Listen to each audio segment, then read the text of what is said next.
So let's look at business formal attire. So we're going to look at two different kinds of attire, business formal and business casual. So the first thing is I just want to show, I love this infographic. It's just showing some men and women business formal. You'll notice one of the big differences was really the tie, but in general, both of them require wearing a suit, a matching suit, and also wearing dress shoes, having a clean tailored look. Both of them look very nice, clean tailored, neutral colors. Very simple. Okay, this is business formal. You're not really meant to stand out when you're wearing business formal. You're supposed to be kind of in a uniform of sorts to keep it into what we're looking for as far as the normal business settings. So let's first look at men.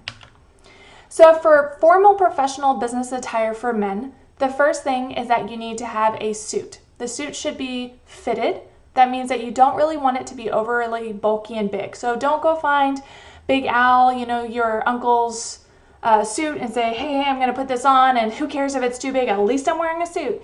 It really doesn't work that way. In fact, it looks worse than if potentially you had good business casual attire and you didn't have business formal. That would be a better alternative than to wear something that didn't fit you right.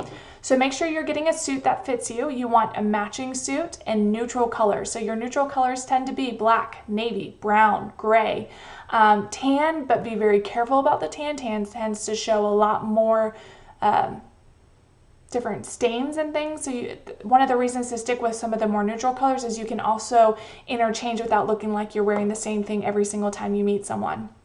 So slacks that are fit, jackets that fit, neutral colors for the business suit. The shirt underneath should be a button-up. Typically under a jacket you can't really tell, but it's going to be a long sleeve shirt. That's kind of the standard. You can add a little more pop of color with the button-up shirt that you do, but you still don't necessarily want it to be overwhelming. I have seen people look really great. Some men I've seen where they wear these bright pink fuchsia colored shirts. Very nice, but then they wear really subtle tie, and so they kind of try to tone it down a little bit. You can have fun with that. Just make sure you feel comfortable with what you're wearing and that it matches your personality. If you're unsure, a neutral shirt is always best. You have to wear a belt. Okay? Even if the pants fit right, you really need to be wearing a belt and a tie, and the tie should match the shirt. Your dress shoes tend to be leather. The lace-ups are much better than the loafers. However, if you don't have lace-up, loafers can be okay as long as they're not scuffed up. They look new and they look nice. And in general, no white socks. Please wear dark socks.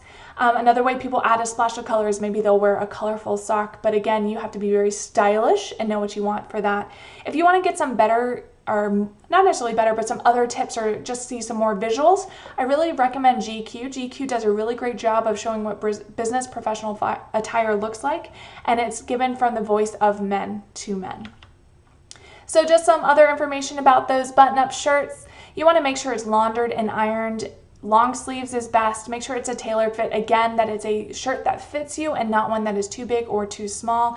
There should be no straining of the shirt. The buttons should never pull apart at any point. They should all fit very evenly and linely across the center of your chest. In general, you want a solid or maybe a pinstriped, like you see here is the pinstriped button-up shirt. You don't want something that's too patterned, has too many patterns in it. It can be a little overwhelming and a little distracting. Okay, here's just another picture of some do's and don'ts. You'll notice in this they're saying really stay away from earrings, that they have different connotations and different meanings. But again, if that's something really important to you, it's okay to wear an earring. Just make sure it's really subtle.